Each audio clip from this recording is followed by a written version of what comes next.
బెంగళూరులోని రామయ్య యూనివర్సిటీ నిర్వహించిన south zone student research convention అన్వేషణ కార్యక్రమాన్ని ప్రారంభించారు కర్ణాటక ఐటీ శాఖ మంత్రి ప్రియాంక్ ఖర్గే. ఇక ఆవిష్కరణలకు మద్దతు ఇవ్వడానికి ప్రభుత్వం కట్టుబడి ఉందన్నారు. ప్రపంచ సవాళ్లను ఎదుర్కోవడానికి విద్యార్థులు సాంకేతిక నైపుణ్యతను పెంపొందించుకోవాలని సూచించారు విద్యాశాఖ మంత్రి శరణ్ ప్రకాష్ పాటిల్. ఇక యువకుల ఆలోచనలు ప్రదర్శించడానికి అన్వేషణ వేదిక అయిందన్నారు vice chancellor Kuldeep Kumar Raina. South India రాష్ట్రాల నుంచి 130కి పైగా ప్రాజెక్టులతో 350 మందికి పైగా విద్యార్థులు ఈ కార్యక్రమంలో పాల్గొన్నారు.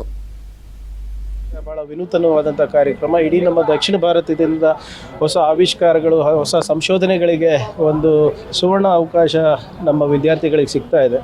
ಸೊ ಇವತ್ತು ಎಲ್ಲ ಏನು ಈ ಸಂಶೋಧನೆಗಳನ್ನು ಒಂದು ಕಾಂಪಿಟೇಷನ್ ಮುಖಾಂತರ ಆಯ್ಕೆ ಮಾಡಿ ಅದನ್ನು ಯಾವ ರೀತಿ ಇನ್ಕ್ಯುಬೇಷನ್ ಮಾಡಿ ಅದಕ್ಕೆ ಕಮರ್ಷಿಯಲೈಸೇಷನ್ ಮಾಡ್ಬೋದು ಅಂದ್ಬಿಟ್ಟು ಒಂದು ಪಂದ್ಯ ನಡೀತಾ ಇದೆ. ಸೊ ಇದರಿಂದ ಹೊಸ ಆವಿಷ್ಕಾರಗಳು, ಹೊಸ ಇನ್ವೆನ್ಷನ್ಸ್ಗಳು ಆಚೆ ಬರೋದ್ರಿಂದ ನಮ್ಮ ರಾಜ್ಯಕ್ಕೆ ಮತ್ತು ಒಟ್ಟಾರೆ ಏನು ಆ ವರ್ಟಿಕಲಿಗೆ, ಆ ಸೆಕ್ಟರಿಗೆ ಭಾಳ ಉಪಯೋಗ ಆಗುತ್ತೆ. ಅವರಿಗೆ ರಿಸರ್ಚಿಗೆ ಮಕ್ಕಳಲ್ಲಿ, ಸ್ಟೂಡೆಂಟ್ಸಲ್ಲಿ ಹೆಚ್ಚಿನ ಆಸಕ್ತಿ ಮೂಡಿಸ್ತಕ್ಕಂಥ ಒಂದು ಪ್ರಯತ್ನ ಇದೆ. ಇದು 2007ರಿಂದ ಮಾಡ್ತಾ ಇದ್ದಾರೆ. ಹಾಗಾಗಿ ಇದೊಂದು ಒಳ್ಳೆಯ ಪ್ರಯತ್ನ ಇದೆ ಮತ್ತು ನಮ್ಮ ಮಕ್ಕಳಲ್ಲಿ ಕುತೂಹಲವನ್ನು ಕೆರಳಿಸಿ ಅವರಿಗೆ ಹೆಚ್ಚಿನ ಅಂದರೆ ಅವರ ಆಲೋಚನೆ ಅದು ಒಂದು ಪ್ರಾಡಕ್ಟಾಗಿ ಹೊರಹೊಮ್ಮಬೇಕಾದ್ರೆ ಆ ಪ್ರೊಸೆಸ್ ಎಂಟೈರ್ ಅವರು ಕಲೀಲಿಕ್ಕೆ ಸಾಧ್ಯ ಇದೆ. ಹಾಗಾಗಿ ಇದೊಂದು ಒಳ್ಳೆಯ ಕಾರ್ಯಕ್ರಮ. ನೋಡಿ, ಇವಾಗ ಎಲ್ಲಿವರೆಗೆ ನಮ್ಮ ಹತ್ರ ಟ್ಯಾಲೆಂಟ್ ಇದೆ, ನಮ್ಮ ಹತ್ರ ವಿದ್ಯಾರ್ಥಿಗಳ ಹತ್ರ ನಾವು ಶಾಲೆಗಳಲ್ಲಿ ಅವರಿಗೆ ನಾವು ಹೊಸತನದ ಒಂದು ಎನ್ಕರೇಜ್ಮೆಂಟ್ ಕೊಡೋಲ್ಲ, ಅಲ್ಲಿವರೆಗೆ ಅವರು ಬೆಳೆಯೋಕ್ಕೆ ಸಾಧ್ಯ ಆಗಲ್ಲ.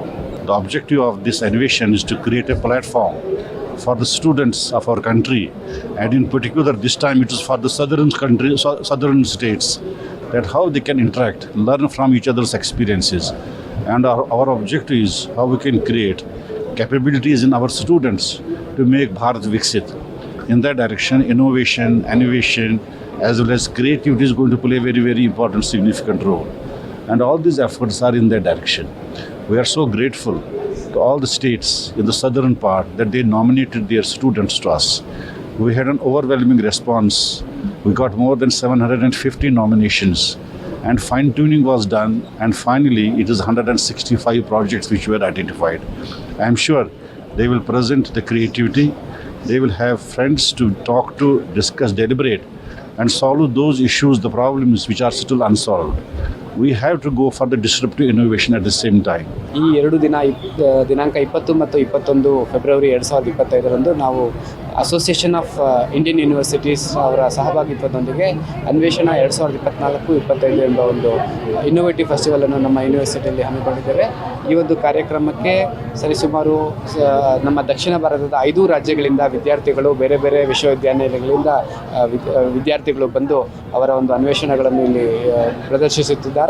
ಸೊ ಈ ಒಂದು ಕಾರ್ಯಕ್ರಮದಲ್ಲಿ ಪ್ರಥಮ, ದ್ವಿತೀಯ, ತೃತೀಯ ಅಥವಾ 3 ಬಹುಮಾನ, ಪ್ರಥಮ 3 ಉತ್ತಮವಾದ ಒಂದು ಪ್ರಾಜೆಕ್ಟ್ಗಳನ್ನು ಇಂಟರ್ನ್ಯಾಷನಲ್ ಲೆವೆಲ್ ಅನ್ವೇಷಣೆ ಅಲ್ಲಿಗೆ ಒಂದು ಕಳಿಸಲಾಗುತ್ತದೆ. ಅದು ಒಂದು